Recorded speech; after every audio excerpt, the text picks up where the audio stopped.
രാഹുൽ മാക്കൂട്ടത്തിലിനെ കോൺഗ്രസ് പാർട്ടിയിൽ നിന്ന് പുറത്താക്കിയ വിവരം ഞാൻ തിരുവനന്തപുരത്ത് മാധ്യമങ്ങൾക്ക് നൽകിയിട്ടുണ്ട്. ഇപ്പോൾ ഇടുക്കിയിലായതുകൊണ്ട്, കട്ടപ്പനയായതുകൊണ്ട് ഇവിടെ മാധ്യമ സുഹൃത്തുക്കളുടെ മുമ്പിൽ നേരിട്ട് അറിയിക്കുന്നു. രാഹുൽ മാക്കൂട്ടത്തിനെ കോൺഗ്രസ് പാർട്ടിയിൽ നിന്ന് പുറത്താക്കിയിരിക്കുന്നു. AICCയുടെ അനുമതിയോടുകൂടി. നേരത്തെ അതിന് അനുമതി തേടിയിരുന്നു, അനുമതി ലഭിച്ചു.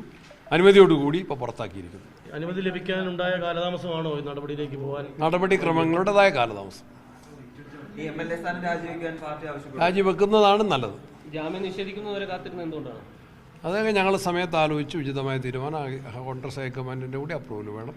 കോൺഗ്രസിലെ നേതാക്കന്മാരെല്ലാവരുമായിട്ട് ആലോചിച്ചു. എല്ലാ നേതാക്കന്മാരുടെയും ഐക്യകണ്ഠേനയുള്ള യോജിച്ച തീരുമാനമാണ് ഇപ്പോൾ എടുത്തിട്ടുള്ളത്.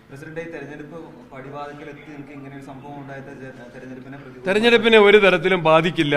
കോൺഗ്രസ് പാർട്ടി ഇക്കാര്യത്തിൽ വളരെ മാതൃകാപരമായ തീരുമാനം എല്ലാ സന്ദർഭങ്ങളിലും എടുത്തിട്ടുണ്ട്. ആക്ഷേപങ്ങൾ മാധ്യമങ്ങളിൽ വന്നപ്പോൾ തന്നെ അദ്ദേഹത്തെ യൂത്ത് കോൺഗ്രസ് പ്രസിഡന്റ് സ്ഥാനത്ത് നീക്കി. അദ്ദേഹത്തെ കോൺഗ്രസ് പാർട്ടിയിൽ നിന്ന് സസ്പെൻഡ് ചെയ്തു. പാർലമെന്ററി പാർട്ടിയിൽ നിന്ന് പുറത്താക്കി. അദ്ദേഹത്തിനെതിരെ അക്കാലത്ത് പരാതി ഉണ്ടായിരുന്നില്ല. പരാതി KPCCക്ക് കിട്ടിയപ്പോൾ അതപ്പോൾ തന്നെ പോലീസ് DGPക്ക് ഫോർവേഡ് ചെയ്തു. അദ്ദേഹത്തിനെതിരെ കേസ് രജിസ്റ്റർ ചെയ്തു. അക്കാര്യം ഞങ്ങൾ വിശദമായിട്ട് ഞങ്ങൾ പരിശോധിച്ചു, പരിഗണിച്ചു. എല്ലാ നേതാക്കന്മാരുമായിട്ടും കോൺഗ്രസ് ഹൈക്കമാൻഡുമായിട്ട് ചർച്ച നടത്തി. അതിൻ്റെ അടിസ്ഥാനത്തിൽ ഒറ്റക്കെട്ടായിട്ടുള്ള തീരുമാനമെടുത്തു. അദ്ദേഹത്തെ കോൺഗ്രസ് പാർട്ടിയിൽ നിന്ന് പുറത്താക്കി. എന്തോ അതൊക്കെ സൈമൾട്ടേനിയസ് ആയിട്ട് രണ്ടും നടന്നേ ഉള്ളൂ. ഞങ്ങളങ്ങനെയാണ്.